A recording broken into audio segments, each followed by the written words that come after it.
On the others, on Andy's, you'll see a cool background. Oh, okay. So I didn't play my intro. Here's the intro.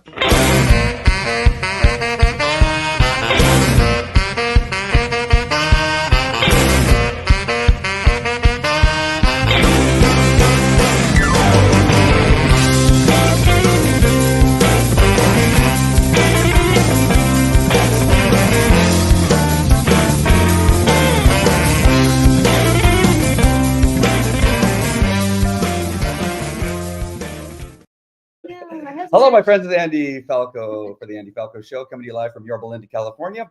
And I have an exciting show today. We're going to jump right into it really quickly. I only have one thing I want to share with you, and that is Shield of Valor. And I need you to go there and check out our store, which is, where's my banner? Here it is right now. Yes, I've lost, you know what? I've lost my sight. Isn't that horrible, getting old? I don't have it in front of me. I put it in the other thing. So anyway, go to shieldofvalor.com, shieldofvalor.com. It's a new program that I'm going to be presenting in 2026. March of 2026, it will be fully out and operating. But we're going to be helping men create courageous Christian young men that go out there and become strong husbands, courageous husbands, and leaders in business. Good. And teach them how to do work with their hands and stuff like that. So that'll be coming out in 2026. But go to shieldofvalor.com. There's a store on there too. We have some new shirts that I just put on there. And so you guys will love the shirts, especially you men out there. A lot of workout shirts. I have one shirt that says Jesus in the gym for the mind, body, and soul. Huh. Yeah. I can think of a few people who might like that.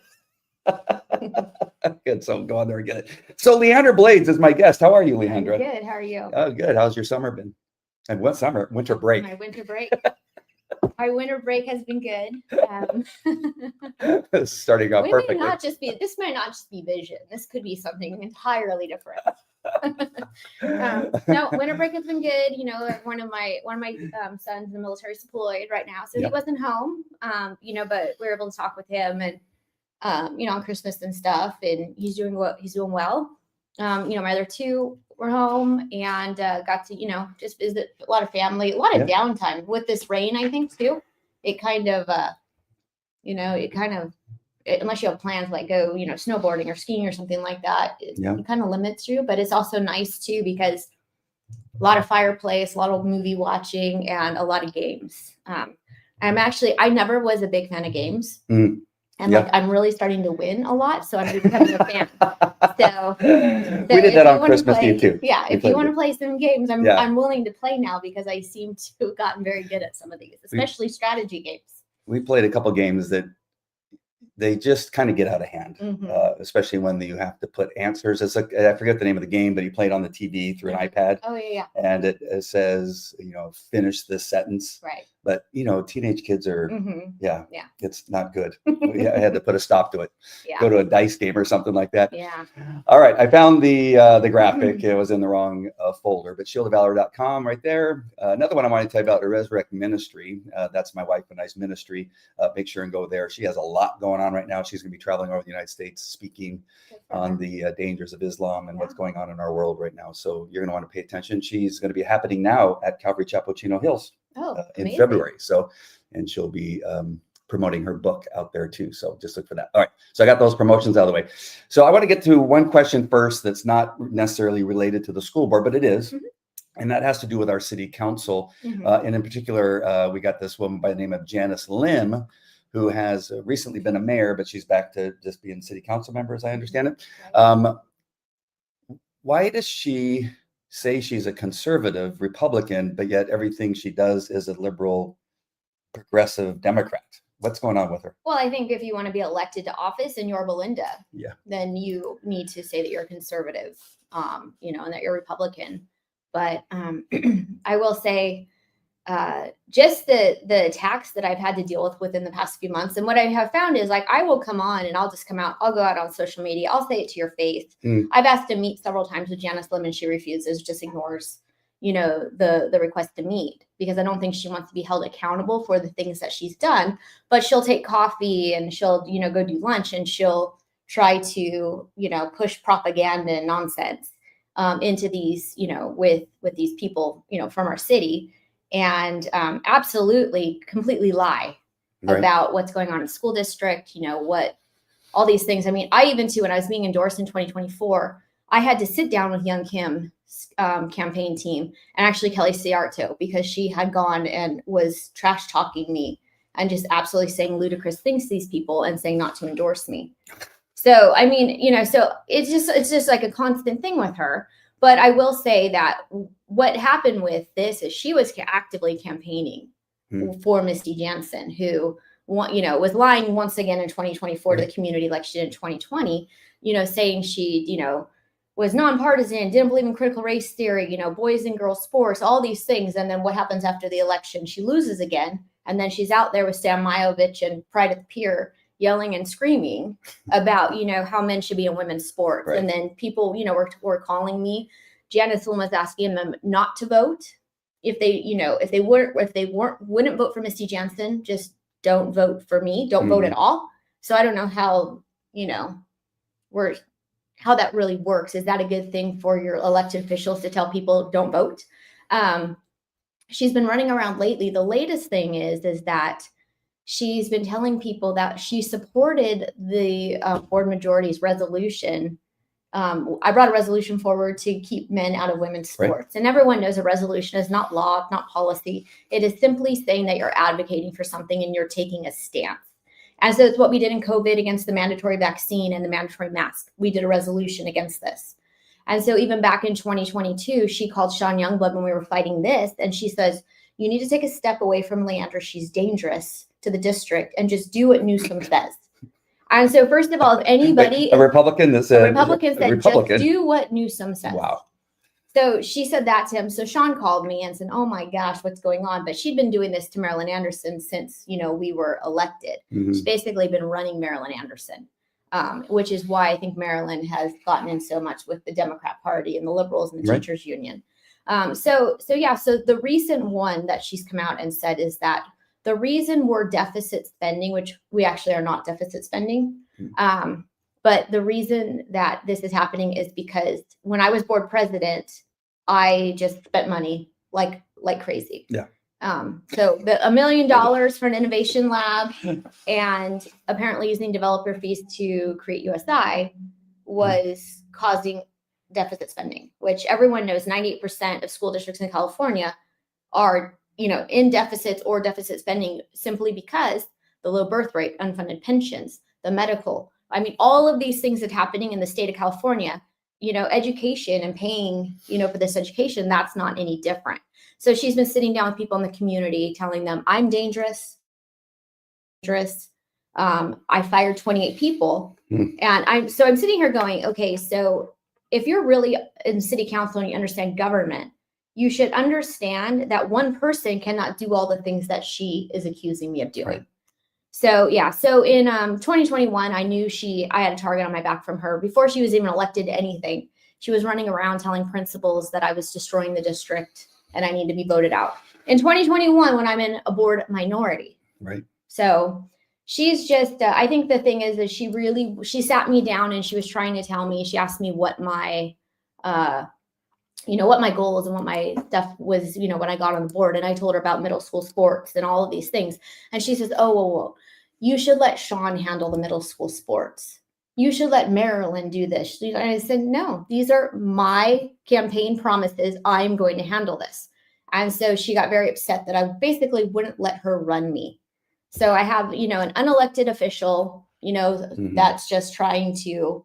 So we know she's running Marilyn Anderson. She tried to run Sean for a while. Sean, after about 6 months, Sean figured it out and stepped away. But now she's in with Carrie Buck. She's in with the teachers union. She's in with the Jim Bell and the Sam Majovich and all of these people who worked very hard to have us lose our board majority. Wow. What a fraud. All right, let's get back now. Let's go directly to school board stuff. Okay. And we'll go back to Anderson, and I wrote down my question so I didn't forget. Okay. And Carrie Buck called to put Cherniss and Gates on administrative leave, and they started an investigation. You called it the Christmas coup. And it definitely, as far as I've been reporting, has been a fraud in all its entirety. Everything about it's been a fraud. So what what happened? What's happening and what happened with that whole? Okay. So in 2024, December of 2024, as you know, we'll even go back further. It has been reported to me, reported to others that Marilyn Anderson and Carrie Buck were actually colluding with someone to file a complaint against Cherniss and Gates. So Marilyn Anderson, Richard McAlinden, Linda Mannion, who was the CTA president at the time, this PYLUSD Truth, they were all sending PRA requests, which is public information requests, into Puerto Rico. I said Puerto Rico, Palos Verdes, to try to get dirt on Cherniss. Yeah. And so we were starting to hear rumblings that they were trying to find dirt, get ready to, get rid of him if they could win the board majority for the next, in the next election. So that stuff started happening. And so you hear all this stuff. And so we had a supermajority in place for Cherniss and Gates and basically the whole cabinet, just because we wanted to protect them. We didn't want to happen at OUSD, obviously that kind of blew up. And in fact, too, Jim Elsasser in 2020, before we came on, he was the first superintendent in our district to ever have been given a supermajority. In fact, that was one of his stipulations as he came over, because we had just won the election. And so he says, I'll only come over as a supermajority in place, which means that you can only be fired with a 4-1 vote. Right. So they gave him that. And so they're trying all these things. We have this one, David Radler, the dude with the walker. Yep. He's suing, so after all this stuff, is put in place, we have a supermajority. They can't find any dirt on Cherniss. They keep trying and trying and trying. Radler takes us to court in November and tries to stop us from having a vote. And so the judge, he tries to get a temporary restraining order. So the judge basically says, like, this is crazy. I sat in the back and watched, and it was Esther Kim and Radler and who else was it? Matt Wilkinson, and like kind of the normal people. They all came, to support David Radler. So then he filed a lawsuit against our district as well, which ended up causing money. And so David Radler was working with Marilyn Anderson, Tricia, Quintero, Carrie Buck, that whole teachers union campaign. Can I just ask a question real quick? I'm sorry to interrupt you, but these people that you've been naming, that I've named several times on my shows, who are they? They're just Democrat Party operatives is what I can think, because really, like, who are you? they don't, as far as I know, some of them don't even have kids in the district. Some of them are too old. Their kids would be 89 themselves, but they don't have grandchildren as far as I've been able to find. Maybe a couple of them do. And that makes no sense that these people from a senior center are coming out with their walkers and filing lawsuits because of why. They don't even know Cherniss. Right. He and Gates have all of the knowledge and the competence and the history of running school districts, and they don't want that. So they don't want it because they believe the conservatives doing it. Obviously, when Cherniss came on, we started making moves. Enrollment, like, we didn't lose 400 kids that year. We were stabilizing. We were offering new programs. They don't want Republicans, they don't want conservatives to be able to make a turn, because then it will show that what everybody has been saying and why everybody's leaving the public school system, that it was actually correct. What we were doing is correct, that public school is dying. We have people leaving in droves because of all this stuff that's going on in the classrooms. We have so many kids who can't read. All these things are happening. And so when you're trying to fix it, they don't want it to be fixed, because the same thing, like, what if we audited the school systems? What if we audited the state for this? Like, where is the money actually going? Is it the same as like in Minnesota? And I'm a true believer of this. Like, where is a lot of this money actually going? Well, because how is it possible that we have the highest taxes and we have one of the states that has the most money going to education, be one of the worst in education in the United States? Yes. So how is it that you have a group of people that would not see, okay, if we're at least 40th as far as education is concerned in the United States, right? Why not try somebody like Cherniss and Gates? Because what we've had in the past hasn't worked. Yes. It's just continued to drop. Right. Enrollments continue to drop. So we bring in somebody different, somebody that has ideas and wants to, look to the future as far as what education needs to be for the future of the education of our kids. Why? But they go to such lengths to stop progress. Well, I will say that this is an old boys club. This is what this is. Like, so you have the California School Board Association, you have these law firms like Atkinson, Andelson, Loya, Rudd, and Romo. You have them running search firms, you know, like to look for superintendents. You have all these things. And so everyone is playing the same game, you know, basically to get hired. And you have to play along to stay in education. And Cherniss doesn't play that game. He does what's best for students. I mean, look at the retaliation he got from Linda Mannion, because we found out that Linda Mannion for 20 years was being paid to sit on her bottom at the union office and do pass out yard signs for Nancy Watkins and the Democrat Party. Well, on a taxpayer dime, like 11:30 in the morning, she's passing out signs, picking up signs, and we're paying her. The taxpayers are paying her to be a teacher. So he stopped that, and he says, no, the CTA can pay for this if this is what you're going to be doing. And so, in fact, I have to check and see if the board majority reversed that. And, you know, if the CTA is still paying for the union president, because the union president is sitting at the union office. She is not in the classroom, but they have her as, you know, teacher on special assignment.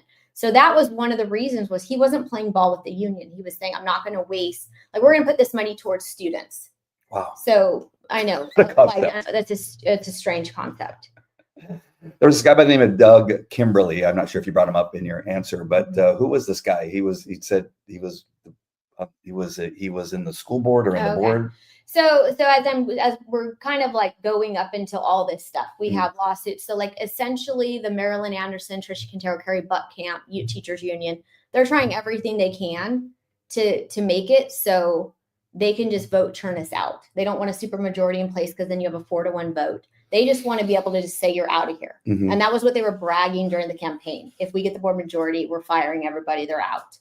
And so then the lawsuit happens. And then so obviously that, you know, so this lawsuit happens, which it was dismissed. Like, you know, I mean, Marilyn didn't just announce that her buddy's, you know, case was dismissed the other day, like she did with the Palicky case. But so you have all these things happening. So a week before, so this is where it gets to be like, this is where the fraud and this is where all this stuff starts to go on. A week or two before the December board meeting, before Tricia's being sworn in, we start to get from the law firm, AALRR, an employee at that firm starts to say that Placentia-Yorba is going to blow up pretty soon. Won't give the details why, but says, oh, a bomb is going to drop. And so in the education community, more and more people say there's going to be something that's filed and it's going to be this. And so we're sitting there kind of waiting. So like 5 days before the board meeting, Carrie Buck sends over a contract for Todd Robbins from AALRR, who had not been our attorney for the last year, year and a half or 2 years. She sends that over, which is like completely, if I ever say like, hey, like, we have a contract, not me as a board member, I don't go get the contract from someone and then go present it. Like HR goes and does that. They do all that work. So she submits it. It's not within the 10 days. And so Cherniss says, no, we can't put this on the agenda. We can put it on the agenda for January. Well, no, you're being insubordinate. So by Cherniss filing or following board policy, Carrie was saying that he was insubordinate. So then she gets Marilyn involved. Marilyn says, oh, I support putting this on. And so, well, if you need something put on the last minute for like an emergency, you have to have 3 board members. Well, Sean was still a board member. Sean says, I don't see the reason to do this. So, we put it off to January. So Carrie says in this email, I'm going to call a special board meeting. I'm going to do this. I'm going to do that. Okay. So what would you call a special board meeting just to hire an attorney? Like why? So here we go. So Tricia gets sworn in, that for that board meeting. And in that board meeting, I think Marilyn became president. Well, we asked Marilyn because Marilyn at that time, she had a sustained complaint from Cherniss, basically investigation. I mean, this is out there in the community, so I'm not like, revealing secrets. Okay. But so she had a sustained complaint. She had been, employment complaints, always asking him if he's Jewish, making comments, yelling at him, just all of these things that you're not supposed to do because the superintendent is your one employee. So he filed a complaint. They investigated the complaint. It was sustained. So ever since the sustained complaint, that was when all of a sudden Marilyn's running PRA requests. So this is completely retaliatory towards Cherniss.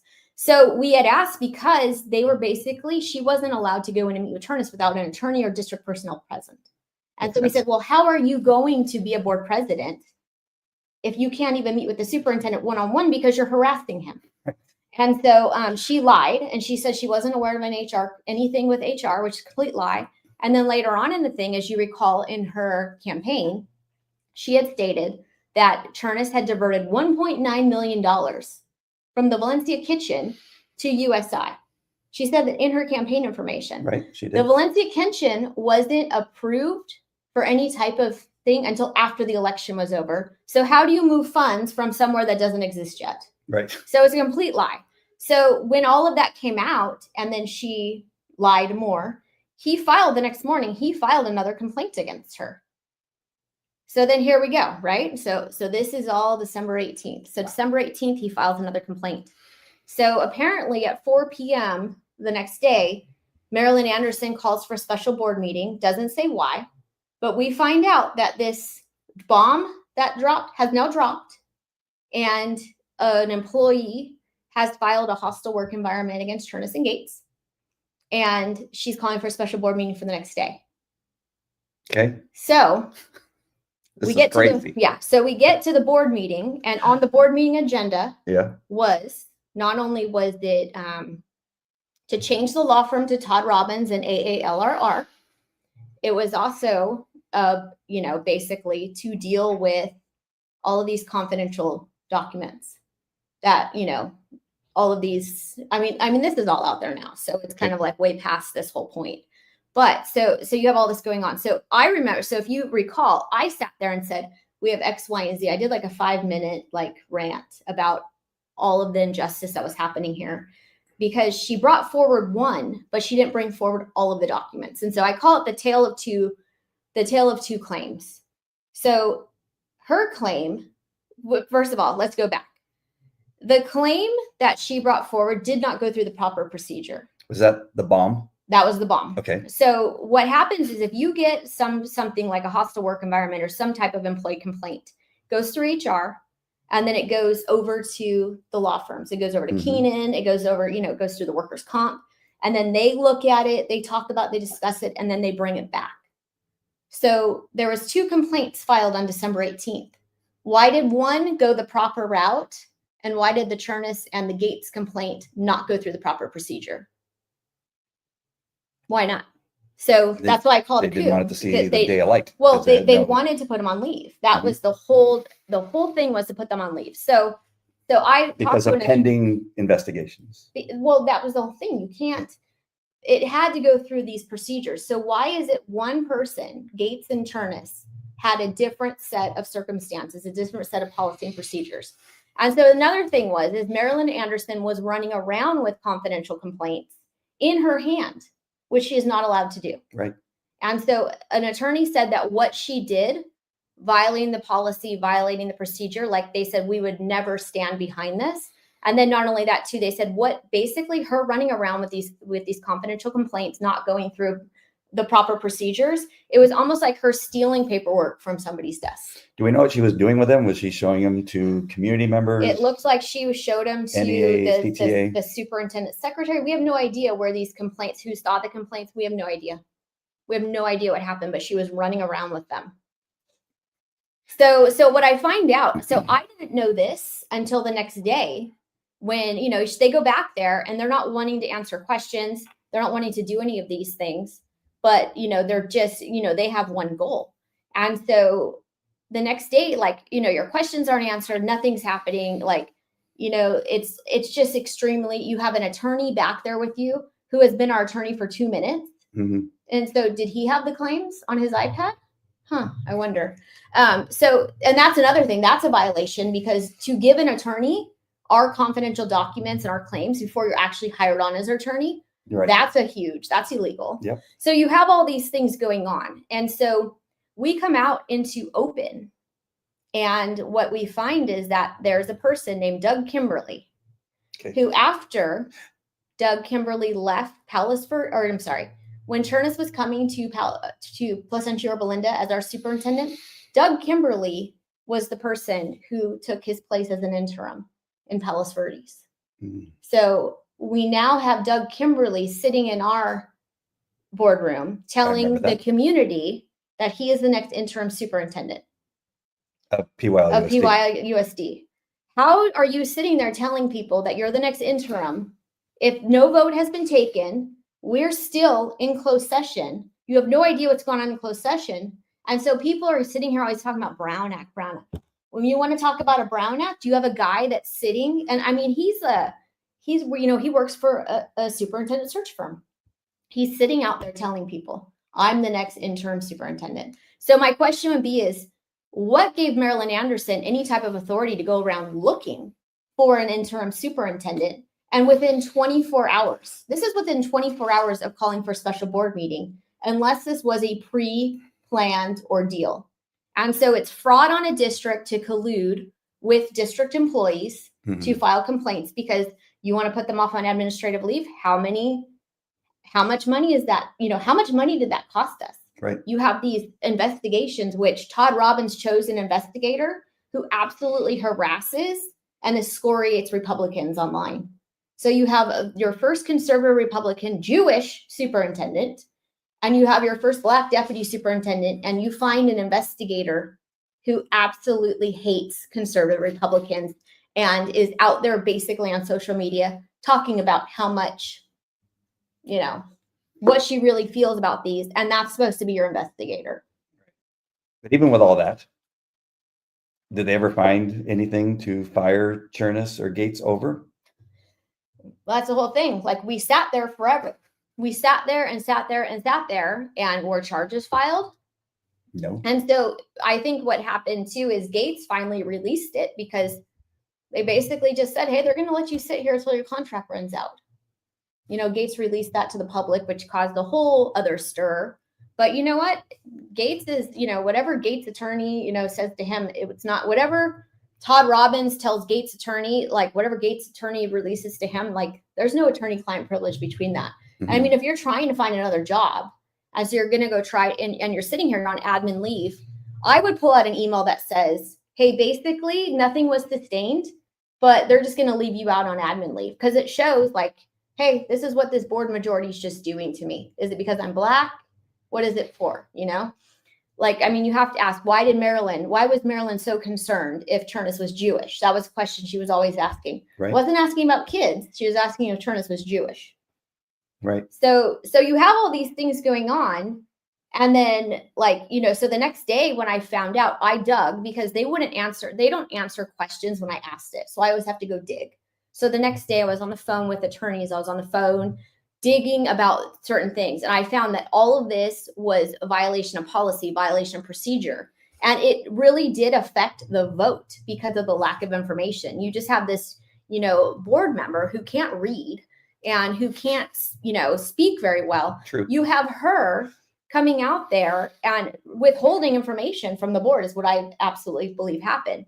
And so I emailed her. I put this all. I said, we need to have another special board meeting because what you did was a violation of policy and procedure. She didn't even answer. She refused. In fact, for the entire year, anytime I emailed her, she never once answered me. Not once. Is that a good board president? You don't answer other board members with questions or anything like that. Well, here's my theory on this. That issue about who Marilyn is and Buck and Quintero are. And I'm going to try to do it in the nicest way. Mm-hmm. But it seems to me that the teachers' unions support and get elected the most uneducated, incompetent people they possibly can, because those are the only people they're going to be able to run and get them to do their bidding for them and do the things for them. 100% agree. Because the reason they don't answer it because they don't know how to answer it without somebody from the teachers union giving them the answer. Right. Because Marilyn Anderson, as bad as she can not read, she can only read answers. Yes. Whenever she's asked a question, if she doesn't know the answer, she's got to go to somebody else. Mm-hmm. Like, well, how do you think I should answer that? Yeah. Or she reads a script. Or she reads a script. Mm-hmm. Those are the only two things. Yes. So it's as much as I cannot stand the three of them. Again, I'm being as nice as I possibly can. I feel a little bit sorry for them because they're just being used. Yeah. And it makes them look like really horrible people. Right. Like what actual common sense person thinks it's okay to have men compete in girls' sports? Right. Who would go after our first and only Black superintendent when you're also saying that you have to have CRT in the school? Mm-hmm. why would you say that everybody's racist and that you investigate a Jewish man for no reason? No, right. There's nothing to go after him about. He's just it's the fact that they didn't like him. He wasn't going to yield to them. Like, there was emails. I mean, there's tons of emails back and forth. I even had to get involved in them because he says, I can't do that. You're asking me to violate board policy and procedures. And so up until then, they're running the show, because I remember Elsasser one day said that Karen Freeman and Carrie Buck were threatening to fire him because he was pushing, because I was asking for the CRT ban to be on the agenda. They didn't like that they were putting it on the agenda, so they were about to fire him, which, like after, but the whole thing too is in, Janice Lim and the union and all these people were running around saying that Rick Lopez and David Giordano, we had just fired all these people. And so I have brought forward the emails, and I've read them in a board meeting, that shows that Cherniss wasn't even our superintendent when Rick Lopez resigned and went to Claremont. Neither was David Giordano, because the email is sent to Mike Matthews, who was an interim superintendent at the time. And so they've kind of walked it back a little bit. But when you run around talking about, all these people are fired and all these people were, they're just you just tell the truth. Right. If you tell the truth, but then you can't stand on, but they can't stand on the truth. And so you just have this, it's just this network of just this old boys. Like they knew exactly who should be next. It didn't matter if you're competent. It didn't matter if you knew what you're doing or not. And this is the thing that's very scary in education, is we've had people in ed services who have had absolutely no clue what they're doing, but they get promoted there because prior superintendents, I believe that there was up until recently, up until Cherniss, there was basically like, this was who the next superintendent was going to be. This is who the assistant superintendents were going to be. And then everybody's just going to fill their place, fall in line. And it didn't matter if you didn't know how to do your job. It didn't matter that the kids weren't learning. It didn't matter because it was the homeboy hookup. Well, here's the thing, is that when you put somebody that's competent in there, it didn't load. Gosh darn it. Well, I think another thing too is so before we go to that slide, so when I was going back to this whole thing is, as they continued to say that Rick Lopez was being fired, we did a special board meeting because when Rick Lopez put in his resignation letter to go to Claremont, we had been having problems we had basically said, we don't want any more hires. Like, don't bring us like a bunch of like new positions and new hires and all these people, because we have a new superintendent coming in. So let him choose what he wants to do. So they kept doing that. And so we called a special board meeting to discuss this and say, okay, you're like, you're gone in 30 days. We have a new superintendent coming in.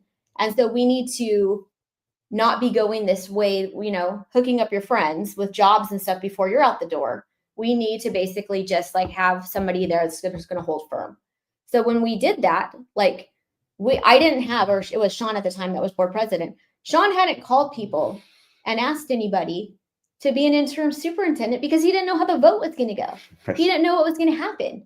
So, so that's the whole thing that was very suspicious about Marilyn and Carrie's actions, were they're sitting there calling for the special board meeting. They're sitting there doing all these things, threatening this. But then, Marilyn had called several people.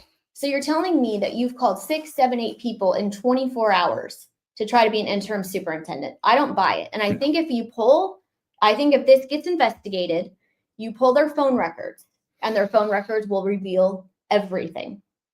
Yep. But you know what? So basically our district, the last year has gone through a fraud, because if it's true, and I'm just saying this, I believe it is. And I've had district personnel tell me that it is true.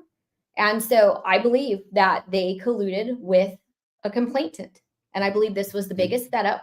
And then so we're paying 2 superintendents. We're paying 2, an HR superintendent, a deputy. We're paying all these people to be on leave. We're paying for all these investigations. We hire a law firm, and suddenly this guy who is covering for the board majority, in my opinion, and who's running interference for them, he's suddenly making buku bucks sitting in closed session and sitting in our board meetings, 5-6 hours. We've never had that before. David Huff would be in our closed session on Zoom, 20 minutes, say what he has to say, inform us, and out the door. Right. But yet now in 6 months, I think our last bill from Orbach, Huff, and Henderson for an entire year was maybe $121,000. For a whole year. From December to June of 2024 into 2025, we paid $341,000 for this law firm. And you know what I think the real reason is they needed Todd Robbins in that room to run interference for them because they can't handle myself and Todd. Right. They need somebody in there because when we ask these questions, they can't answer. Having Todd Robbins as an attorney is like having a 6th board member because he doesn't just advise you, he gives his opinion. You know, you see it in open session all the time. Well, what is just your legal opinion, please? I don't care about what your personal opinion is. And not only that too, is this Todd Robbins has been on my social media, stalking my social media. In fact, too, another board member in another district, conservative board member, she says, who is Todd Robbins and why is he like in my social media and my LinkedIn? And I said, well, he does this to conservative board members. He did it to Jen Wiersma. Jen Wiersma was the person who turned me on to the fact that he stalks her social media. She goes, you need to check yours. And this is the guy who they have as an attorney. And this is the guy who is an attorney in our district. So you're telling me that everything is, is kosher. It's all good. So let me just stop just for 1 second, because for however long we've been on, 36 minutes already. I only got to my 3rd question, but you've answered some of the other ones that are actually farther down. Right. So this is a lot of stuff. There's a lot of things being thrown out there. There's a lot of different moving parts. And I can see why some parents zone out. They'll maybe try to attend a school board meeting and they see the 2 different sides yelling and screaming. And, they may catch a couple of these shows where we're talking about all the different things that are going. But that clearly is another strategy in a way to make it sound so chaotic that people just like lose their minds and say, I can't keep up with who these different people are and what did Gates do and what did Cherniss do? They must have done something or else they wouldn't have suspended them but they've done nothing. And the bomb's going to drop and the bomb is empty. There's nothing. Yeah. But they tell everybody there's this huge bomb and it goes all over social media and Yorba Linda moms, and they're happy to destroy people's lives with no information. Well, and you should ask Janet. But I just want to say this one thing is that, but then they all blame it on you. And they say, well, it's Leandra causing all these problems. Well, Leandra's just asking questions, right? Just because you ask a question about why are Gates and Cherniss, just those 2 questions, why are they under investigation? Well, we can't tell you. It's obviously something wrong. And then in the end, we're paying Gates in particular because Cherniss has gone on to Beverly Hills Unified School District and is doing an amazing job, doing the job that we could have had here. Yes. But we're just paying this guy, Dr. Gates, who is an amazing man, hundreds of thousands of dollars to do nothing. He had a great paid vacation. And nobody asks why. Yeah. Like you ask why, and all of this is your fault. All this discourse, the millions of dollars, the investigations, the people on paid leave, that's all Leandra's fault. Well, I think the thing is that you start asking questions because as you're saying this, Nick Shirley, he's, they're saying, oh my gosh, he's racist or he's this because he's asking questions of where all this fraud is. Like I asked a question, like Carrie Buck was using the print shop, the district print shop for his house OC. She's calling it a donation. A district cannot donate to an elected officials, like you can't do that, like the place that you govern. It's and wild. So I asked for an investigation into that and LSASA refused, but they also too, Buck, it was Buck, Anderson, and then Karen Freeman. And people were telling me she's done this for years. And so you start asking questions and people get upset because the hookup is over. And that's the whole thing is that, when Cherniss came in, he found that we were like violating the law in special education, that you cannot,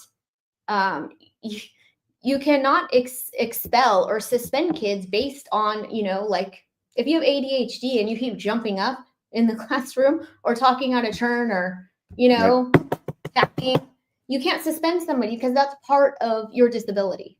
And so he found that that's what the district was doing. And so he puts a stop to it and he gets pushback and he gets people coming up and lying and saying this. He says, no, you can't do this. This is illegal.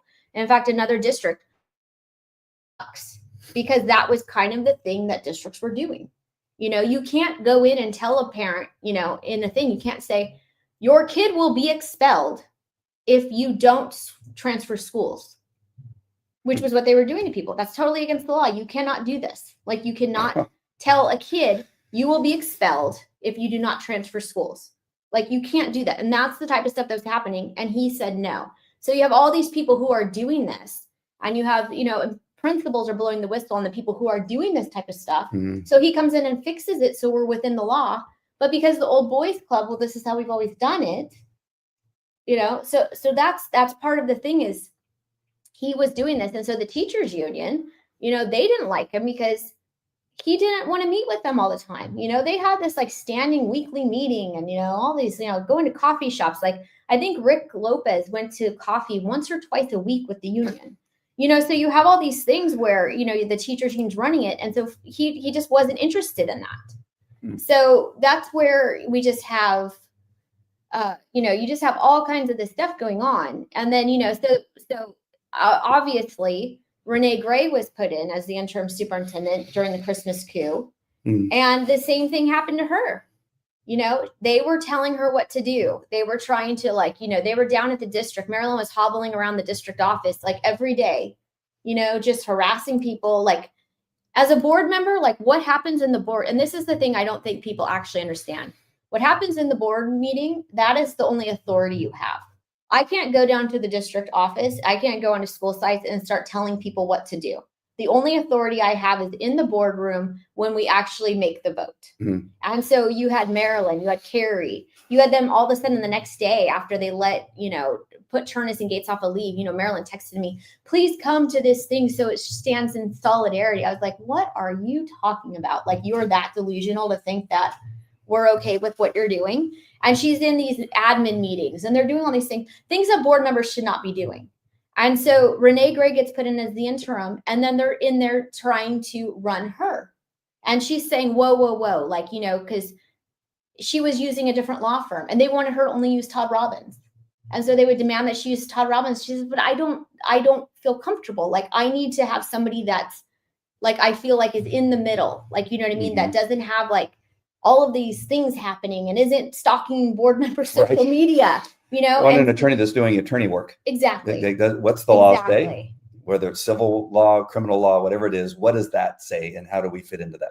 Right. And then so another thing too is that so what was Renee's actual downfall was Tricia Quintero wanted to do when Trump was doing all the DEI stuff, get rid of like we need to get rid of it. She wanted to actually my understanding is she was pushing to have it put on the agenda to keep DEI in our schools.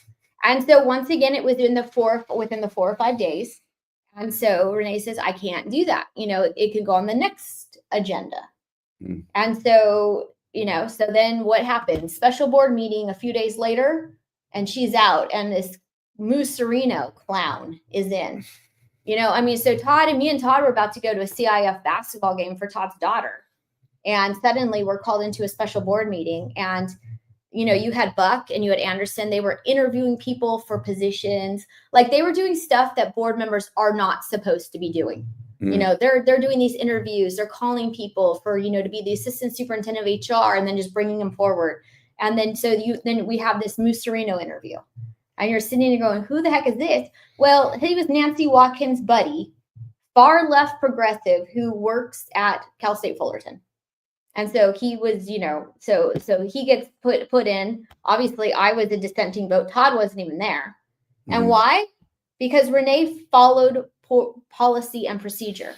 So then you come in and then you have everything go to hell in the handbasket. I mean, look at the attack on OCSCS the second Cherniss left. Yep. Olivia Young went to Cherniss and Beth Fisher in December and said, hey, I want to do a dual language at Tuffrey. And they said, no, that doesn't make any sense. That will take, OCSDS feeds in Esperanza. That will take, enrollment away from them, so on and so forth. So they said no. The second that happened, Cherniss was put on leave, Olivia Young was going in there and she was changing everything. And, and so I don't ask questions usually like in public that I don't know the answer to. Yeah. It took 7 months for her to admit that it was her that was violating the charter policy, and the contract and making all these changes. I remember her being asked directly 5, 6, 7 times in a special meeting that we had at the school district, and she refused to answer. Somebody says, are we going to just talk about the past or talk about what's currently going on? But I just want to... Is that Stephen Castillo? He loves to be completely negative against, Right. all the time. So Well, I was going to say, that's not a question. we are talking about now. All the things that happened in the past is what's has led us to this point right now, where I'm going to show this graphic really quick, because I just want to make sure that you guys understand the importance of this. It's kind of hard to see on the graphic, but you see this constant decline of enrollment. Nobody can see my pointer. I'm just using it here on my side. But you have this constant decline year to year to year. And then the 2003 to 2005, you see this plateau, this flat, and even possible a little bit of an increase in enrollment. Who was the superintendent during that period of time? Cherniss. Cherniss was the one. The only time that we see a flattening out, and again, quite possibly an increase in enrollment, is during Dr. Cherniss, which again, that's why they investigated him, because they couldn't have success. Who was your board president? Who was the board? Oh, yeah. Who was the board president? Leandra Blades was the board president. I'm sorry. And we had the majority. The parents had the majority, not the teachers union.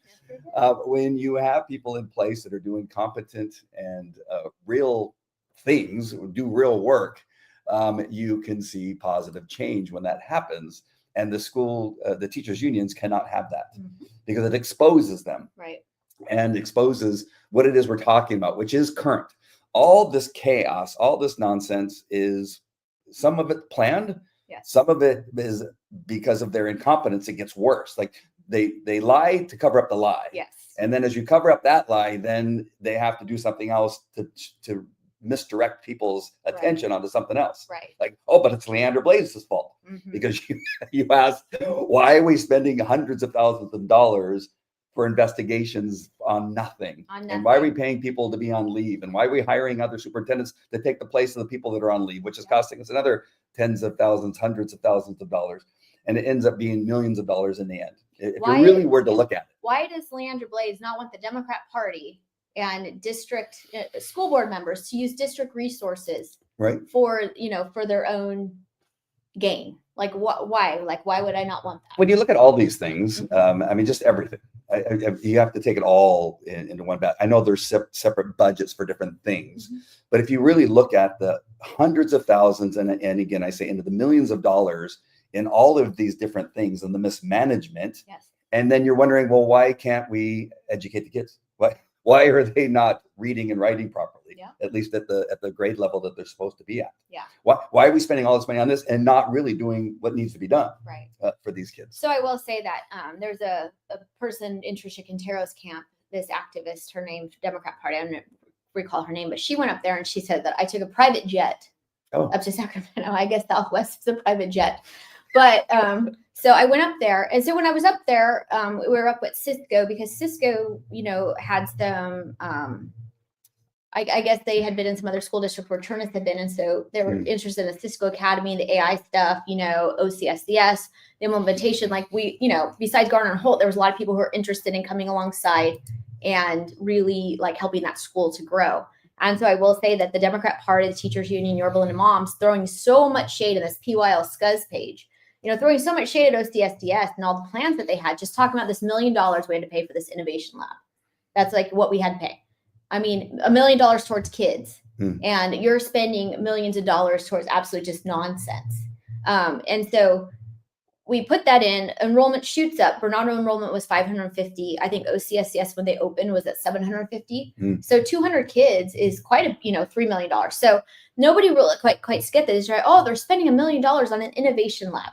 And so when I was up in it wasn't in Sacramento, but it was wherever Cisco was located. Chino Valley was there. Chino Valley took their COVID funds. Like, this is such the severe mismanagement. And even the current superintendent will agree that the COVID funds were absolutely mismanaged in our district. Chino Valley took $35 million and upgraded all of their security stuff with their COVID money. Like, all that money that they got, that one-time money, what did PYL do? They hired a bunch of people. They hired friends. They hired a bunch of adults to come in. And then when the one-time money was running out, they start screaming and yelling that I'm firing all these people when it's one-time money. But I'm sitting there and I'm just astonished what Chino Valley is telling me, because they have the self-locking doors, they have license plate readers, they have the best security. I mean, Beverly Hills, where Cherniss is, I was out there. I went and looked at their security. I went out there and visited Cherniss and looked at their security. I mean, they have top-notch security. But what did we, during COVID, all that one-time money, what did the district get? What did the kids get? What did they use the money on? They pulled to Minnesota. Exactly. So where is that money? And that's what we have to keep asking. And so when you ask these questions, that's when they say, she's terrible. She's an insurrectionist. She's this, she's that, she's that. No, I'm asking questions. I'm not afraid to ask them.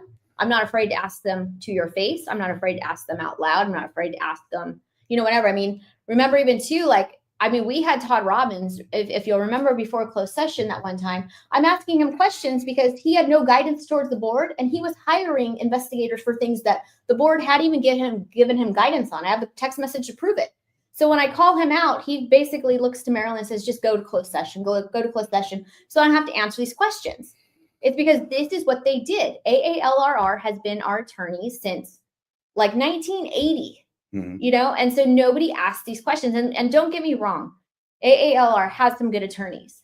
But what I have been finding and what we continue to find is that they do shady things. Mike Matthews, our interim superintendent, was an employee of AALRR.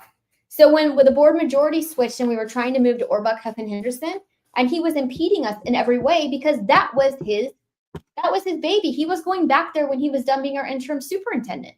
So, I mean, it's so the swamp runs so deep and the good old boys club is just crazy. But then also too, you have, and this is the thing that's obviously Beth Fisher, great principal. She's gone on to do amazing things, writing a book. I mean, she's all over the country, but she was willing to be principal of OCSCS, to do good things for the people in our community. So, Buck, if Beth called in sick, Buck calls around and asks, why is Beth Fisher sick? Completely against employment law. Why did she call in sick? Completely against the law. Beth files an EEOC complaint. They gave her the right to sue, Yeah. And so you have board members doing this. So if you think that board members are not attacking principals and they're not causing hostile work environments, I mean, so even now we have EEOC complaints and, people I think Cherniss against Buck and Anderson has an EEOC complaint for discrimination or harassment. And what does EEOC stand for again? The Equal Opportunity Employment or something like that. Okay. But I mean, it's you have to go through, they investigate and they deem if this is a credible thing. So there's an investigation that happens and then they say, yes, you have the right to sue and they'll send it to the district. And so it's my understanding that Cherniss right now has one against Buck and Anderson. But then also too, I mean, we should be asking him, what is going on with his cases? I'm having to call Keenan. I'm having to call, attorneys who won't call me back and won't give me information because there's a lot of shady stuff that's going on. We have people changing dates of complaints that are being filed. We have there's employment complaints against board members and they're refusing to investigate. We have all of these things going on and we're all just supposed to sit here quietly and go, okay, all this is okay because you have the board majority, you don't have to investigate. We allowed all kinds of investigations to go on, we didn't even come, I didn't even know some of the things will be happening because they would just investigate. You get the complaint, okay, they start the investigation. With this, things are being hidden, with Mussolino is hiding things left and right. He was basically hired hooking up his buddies, his retirement buddies from all of these firms because he was once again a consultant.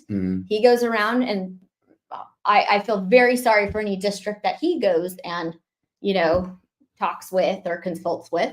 But, so he was hooking up all of his buddies.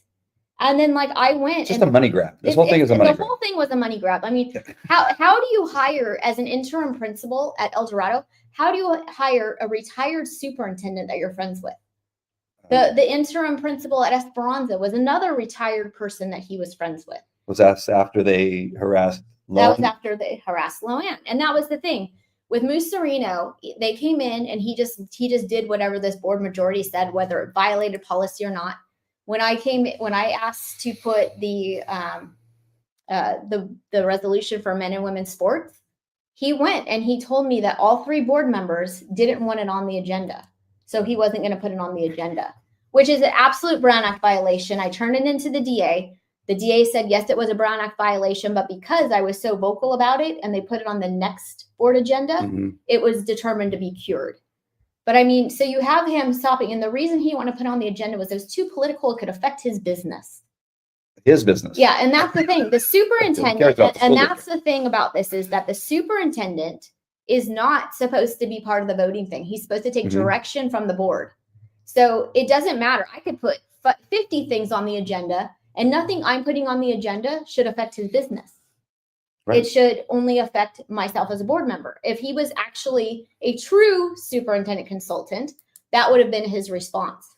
But because, like at the CSBA conference, the California School Board Association, we pay $35,000 to be a part of, a political lobbyist firm, they have superintendents sitting up there, excoriating board members, talking about, these books that should be in those school libraries. Why are you giving superintendents? If this is a California School Board Association and their superintendent is our one employee, why are you putting superintendents up there and giving them these platforms? It doesn't make any sense. Nope. So I've heard some rumblings about Esperanza High School. Why don't you tell me? I don't want to say anything bad. I've heard what may be happening there. Okay.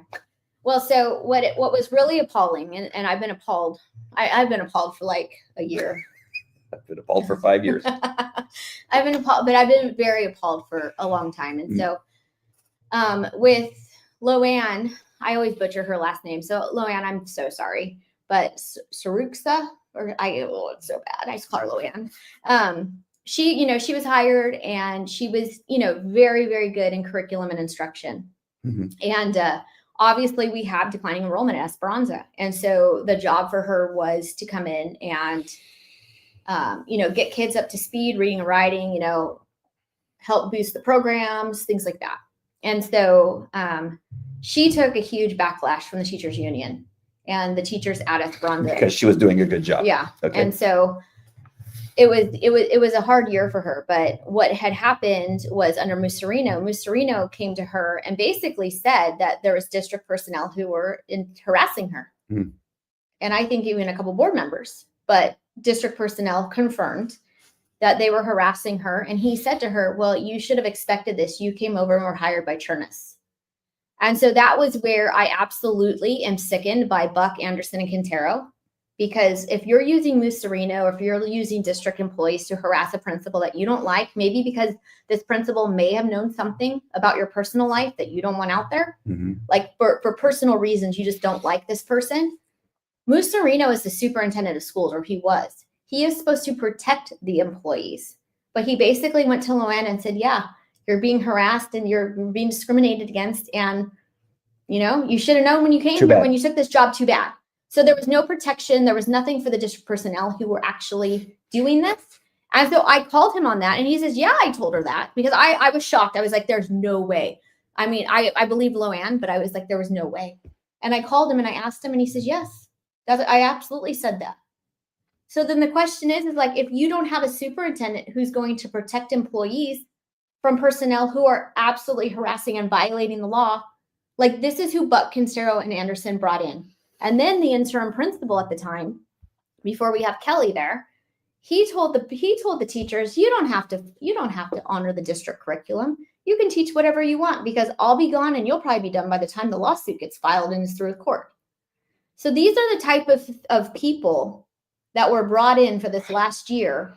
And then Musarino wasn't even, he didn't do, it was just such a cluster. I have no words. But so what's happening at Esperanza now is, we have these AP classes that are being taken away. And I absolutely disagree with it, because these teachers, a lot of people who are teaching, who have stepped up to teach, they are absolutely, they're getting supplemented because they're teaching 6 periods. They don't have a prep period. And so now they want to take that away. They stepped up. They said, yes, I'll take it. And now they want to take it away, change all these kids' schedules. And it's just like, why? It's just, we've had just this past year with this board majority, and then, with Musarino being hired, getting rid of Cherniss and Gates, we've had absolute mismanagement. They actually hid the last CBO, not Joan, but the person before him. They hid a page from an audit that said that actually the year that Cherniss was there, we actually saved $37 million. But they hid the page. They took it down. And so somebody saw it, called them on it. So then they put it up.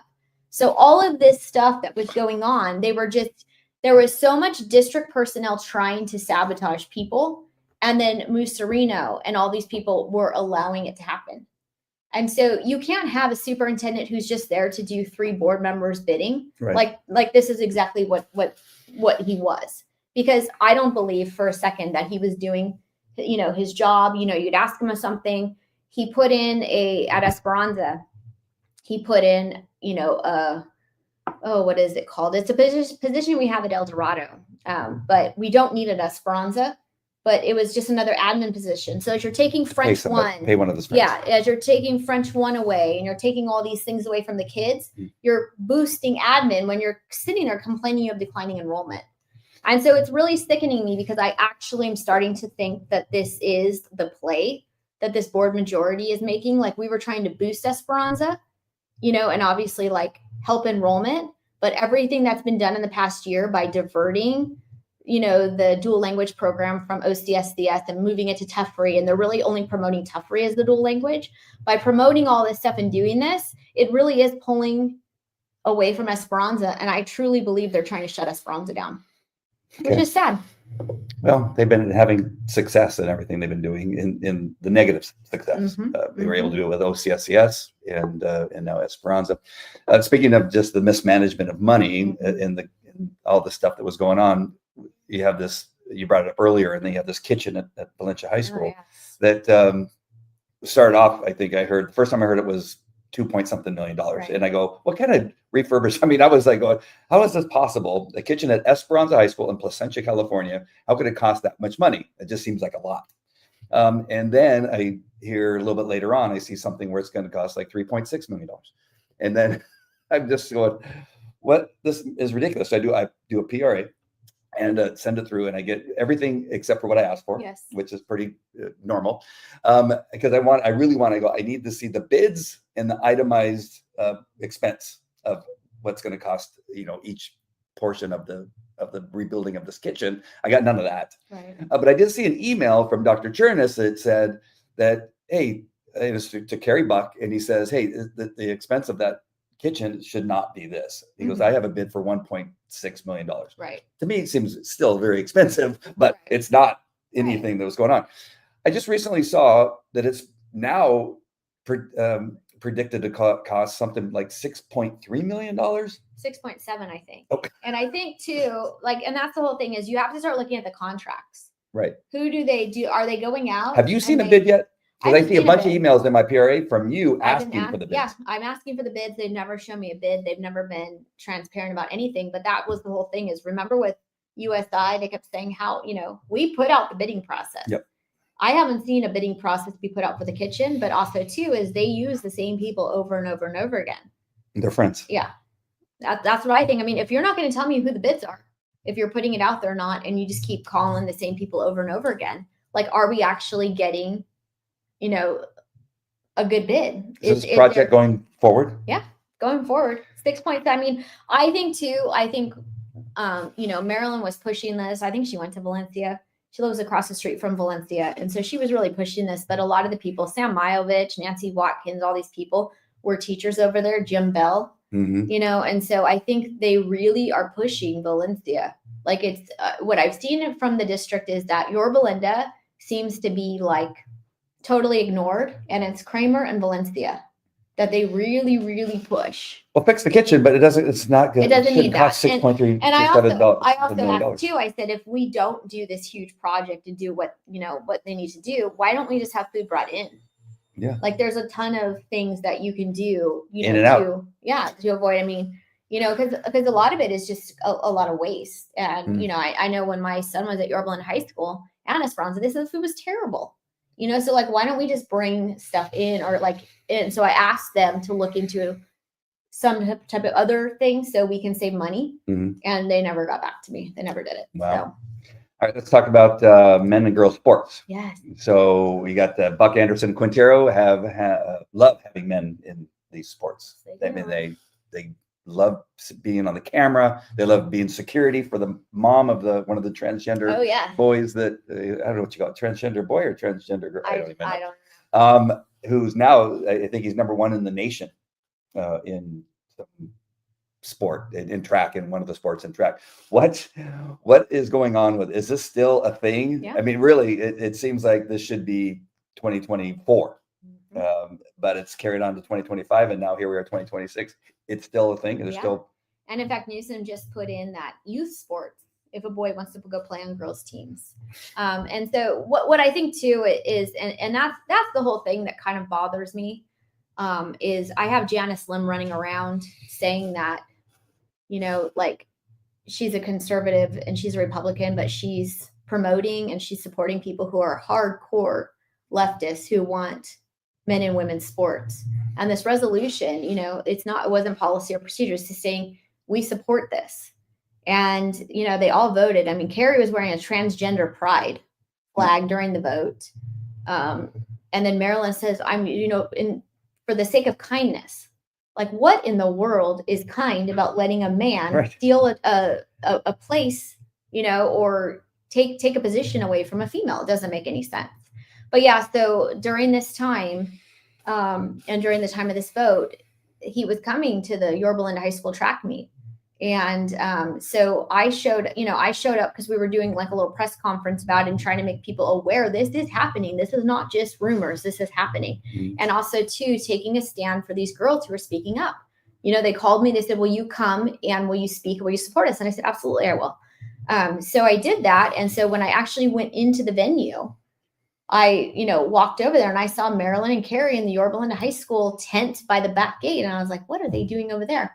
Well, they were bringing in, you know, the back gate is usually used for, you know, like athletes? District personnel. No, not even the athletes. Like district personnel, like that's where you park and that's kind of like the little side gate you get in. They were letting the mom and the athlete in that way. So they gave them special access. Mom, apparently, if she went back there, she didn't have to pay. So I was just curious, what other athletes, what other parents did we not allow to pay for that event? And so then Carrie's walking, Marilyn's out there. That was the whole thing too. Like Marilyn and her husband were walking around, you know, I'm like, what in the world is going on here? But then Carrie's escorting the mom around too. And then saying, oh, well, I was, you know, providing protection, or it's like, you know, oh, the district, we were providing security. Oh, really, Marilyn, you're providing security.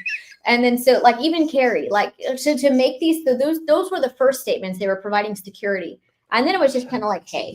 So I mean, like that's the whole thing is, you know, we know that Carrie Buck has with, you know, a lot of people that she knows with Pride at the Pier. She's very involved with them. Mm-hmm. And so all these Pride at the Pier people who are showing up, they're there for Carrie Buck.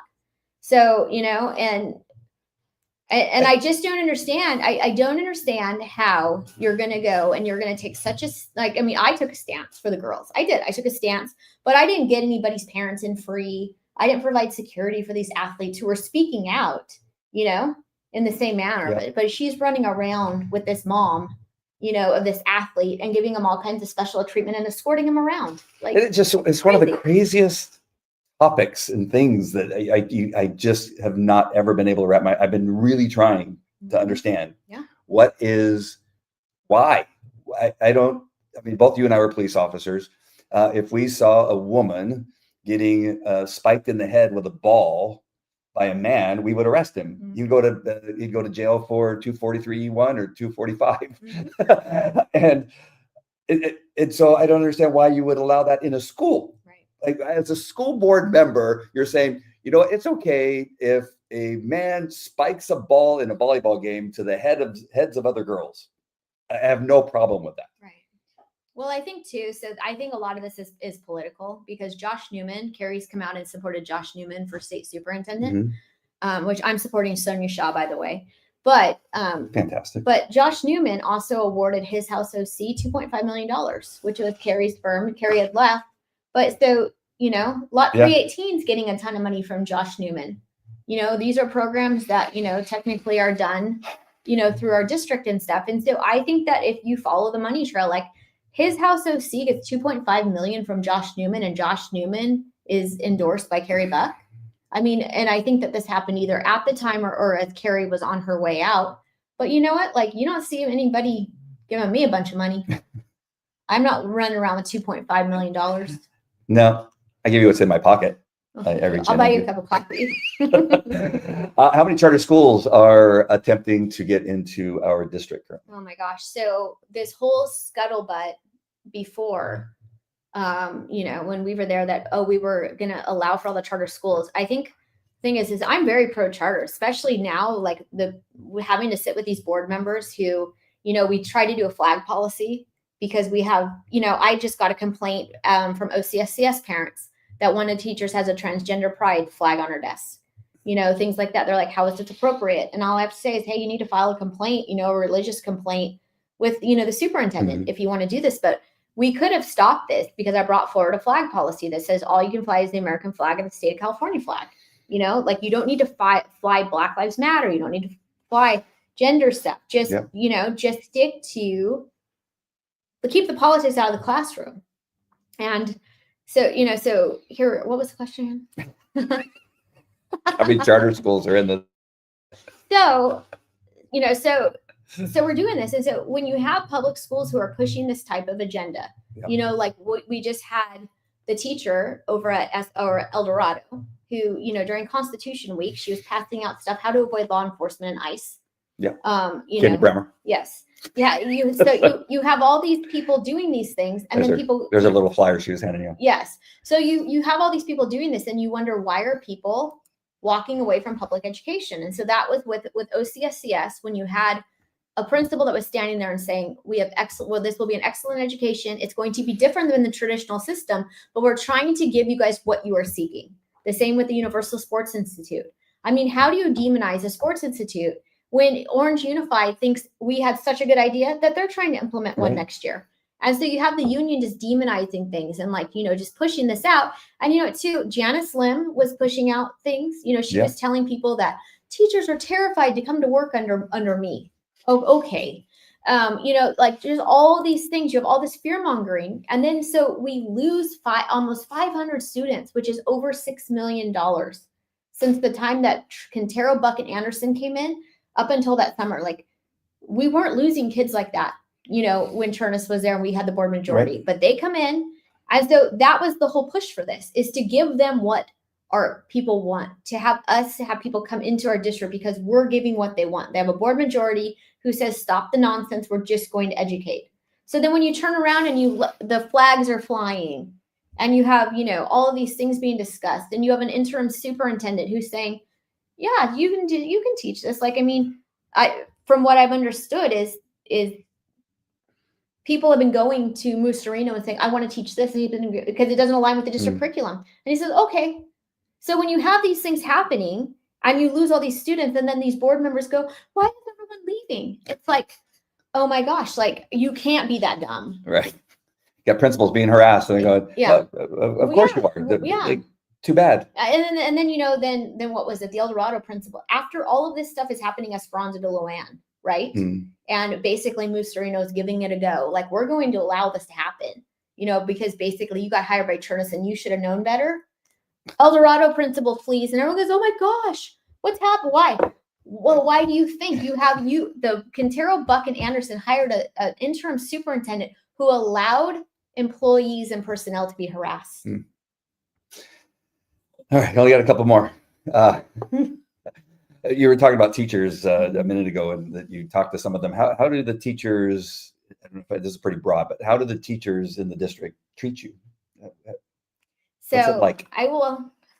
So I think, I go to a lot of sporting events. Yes. I do. I just love sports. I really do. I've gone, to some band stuff, but sometimes the band pageant and stuff, it's like, I think it's on a Wednesday night every year, and it's always been bad. So I'm going to try to go next year for sure. But, you'll see a lot of people who will say, hey, we support you. But then, like, my whole thing is, what I have found is that I go to some school, everybody's very supportive. If people don't like you or not, and because they'll show you. But I've kind of backed off of school visits because I did go to a school, and I just thought it was so inappropriate, and it put a principal in a bad position, where they had a few staff members. One had actually tried to recall me, which was like in 2020 or something, or 2021. She was pushing for the recall. I guess she was trying to get the signatures. They basically said they were going to lock their doors and they were going to be super rude to me.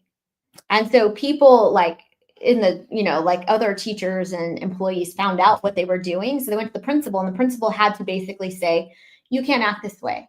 So you go out there and you're like, okay, so these are the people who are teaching your kids, you know, and how is that right? So it's mixed. Like I have a lot of people who reach out. I have a lot of people who a lot of teachers who we do not agree, but if they want, no, I'll go to war for them or I'll go to battle because something's just not right.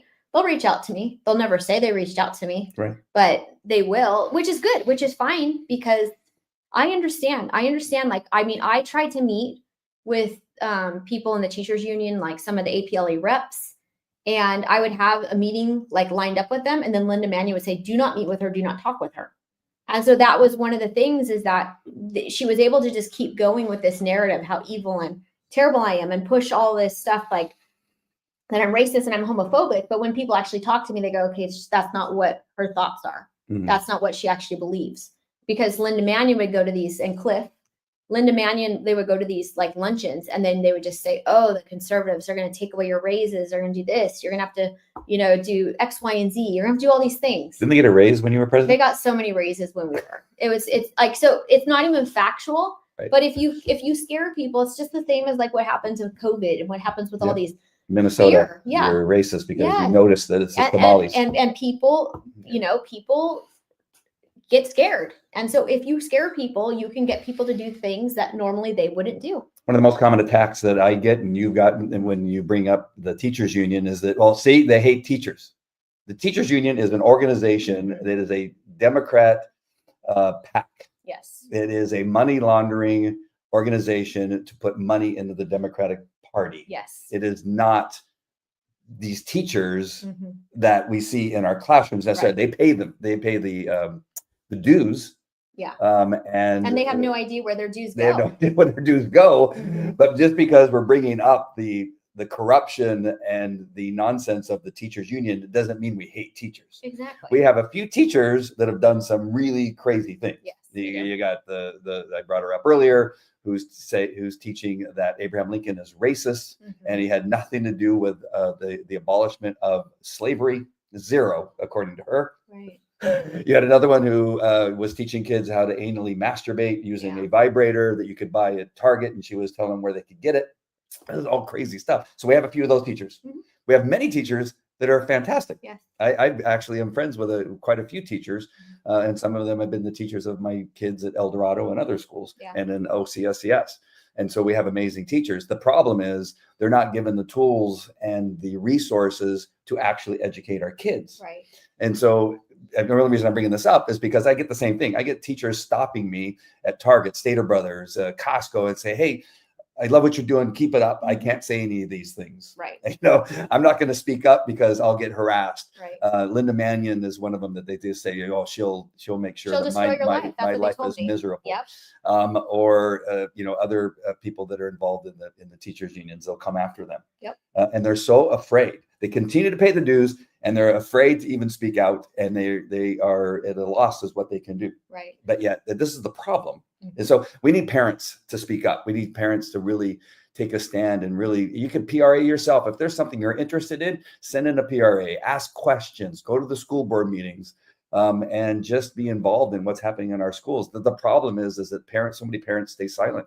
Yeah. I've been on a campaign for the last several years. For a period of time, it was me and a couple other men that would show up at the school board meetings, and all the moms, and then all of course, the nitwits. And so I would say, where are all the men? Yeah. Especially when your girls are being subjected to boys going in the boys' bathroom, a girls' bathroom, and going into the girls' gym.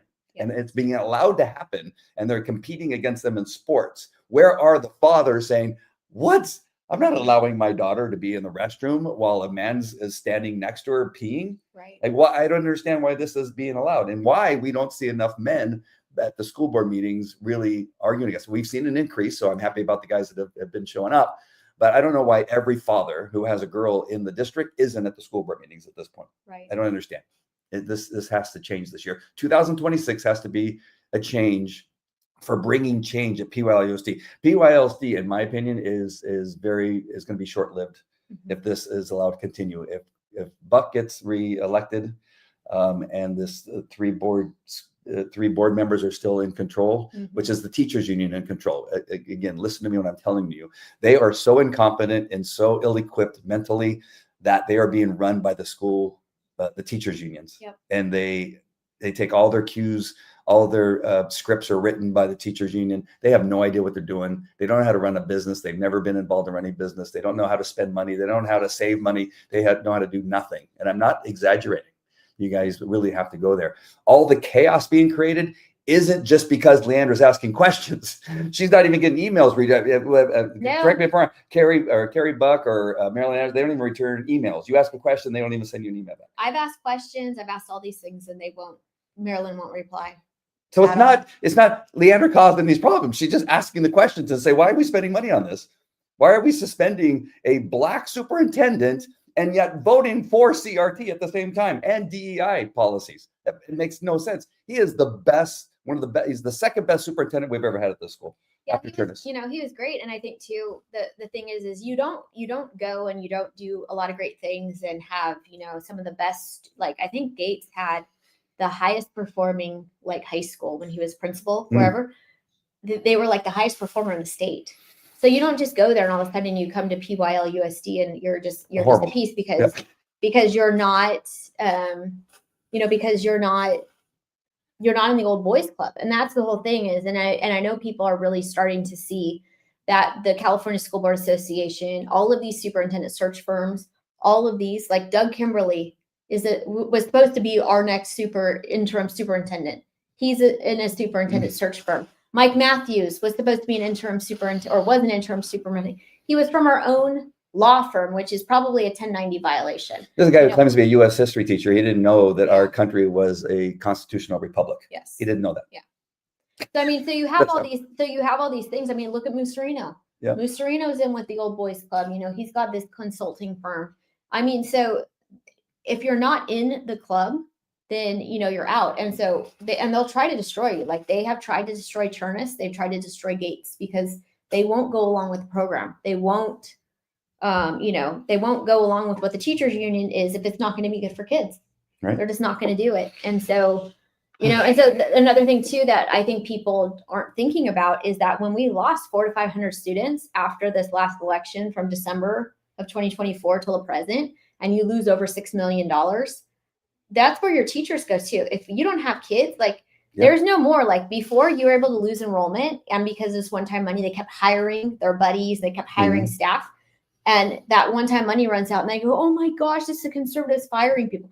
No, it's not. If you don't have people in those seats, there's no money, there's no one-time money, there's no cover-up anymore where you can continue to employ these people. If you don't have the students, like what we're seeing at Esperanza, you don't have the students, that's when the teachers are starting to have to go. And this is just the reality of the situation is, you had Tricia Quintero change her party, she's a Democrat. I think she was registered in Tricia Quintero. You have her, running around in 2022 with the teachers union, the Democrat Party in Brea and Fullerton, running around, promoting teachers union people. And then she changes her party preference to NPP and they say, oh no, she's not political. She's not this, she's not that. And then you have Joey Davis, who's contributing to her campaign while he's the El Dorado principal, and then makes her PTA parent of the year, puts it all over the website. You have all these people who are, they're so upset because they're not getting, they're not able to just run a superintendent anymore. You have a superintendent who came in and says, no, we're here for the students. You're not going to have jungle, it's not going to be, survival of the fittest at your school during lunch. We're not going to do that anymore. And you're going to have control and the students are going to learn. And so people say, oh my gosh, this is awful. We need to get them out. And so they use district resources to promote who the next person should be, and then you get in and like Quintero's voters, they're all coming to me. They go, these people came to my door, said how terrible you and Todd were. And now we find out that we were lied to. Yeah. So you have people who are just lying to get into office and they're going to try it with Barbara Buckley against Todd Frazier. If you go look at Barbara Buckley's campaign thing, she says CRT is not happening. And there's nothing that you can do about men and women's sports because that's a state issue. Well, you know what? We shouldn't be electing people who just say, this is for the state. All we're going to do is worry about this. I mean, Barbara Buckley and Nancy Watkins are best friends.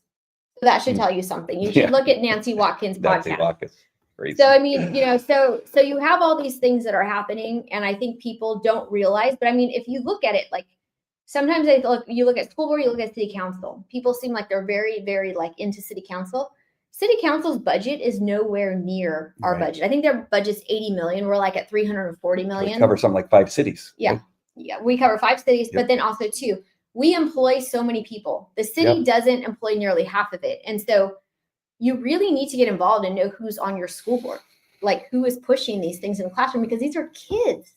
They are in charge of your kids. And that's what I keep telling people. You know, like you want to talk about a ribbon cutting in a business or whatever it is that city council is doing.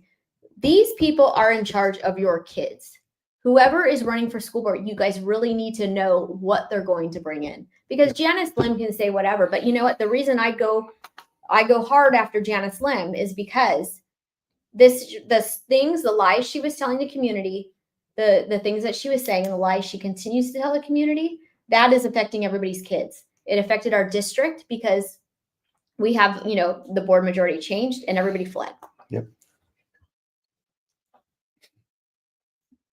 Yeah. Yeah. We had a guest walk in. Yeah. People, they just have to get involved and pay attention to what's going on. This is a critical time. You know, But I also think too, it's time for the community to start to call, because this is how, like, if you think that things are just happening at the national level where people are covering up and, you know, people are violating policy and procedure, like we're having this done, like right at this level, like right now. Like, you know, we had people, you know, employment issues. We have all these things. We have people filing employment things against board members, and nobody's investigating it because the board majority says not to. Like, I mean, how do you ever get out from the corruption if it's happening at this little level? Yep. Like, how do you have this? I mean, so you think, oh, you know, things are at the local level. Well, we can change and enact things at the local level. But you know, but the community, like, this is your taxpayer money. So you should be calling for investigations into these 3. You should be calling and see if there was collusion, you know, with employees to file complaints. Yep. You know, what happened to Loanne? How is it, like, how as a board member, how am I able to, and I know Todd feels the same way, but these other 3, how are they sitting there going that this person was harassed? And a superintendent basically said, well, it's okay. You should have known because you got hired by Cherniss. Like, and they're standing for it. Like, this is the type of thing is you don't just stand for people who fall in your politics, or, you know, you just don't like them for a certain thing. Like, you have to stand for everybody. And that's not what we're having here. Nope. Let's get to this last question. And that is, Andy, have you thought of running for school board? No, because Leandra Blades is in my area. I was before I moved. I was living in Brea, and I was thinking about running then. I think you should run for city council. Really? I do. I do. Really? I just might. Do I have your endorsement? Yes. All right, my friends, we got to go. We got a lot going on here in PYLUSD. Get involved. Pay attention to what's happening. If you have any questions, if you see me anywhere, just stop me and ask me any questions you have. I'm not afraid to try to answer any questions. If I don't know the answer, I'll say I don't know. I won't make something up like Marilyn Anderson or Quintero or Buck. I will, or I won't call my attorney and say, how do I answer this question? Yes. How do I shut, you don't have to call Leandra or the attorney and say, how do we shut up Leandra Blades? Yeah. All right, my friends. God bless. We love you guys. Take care.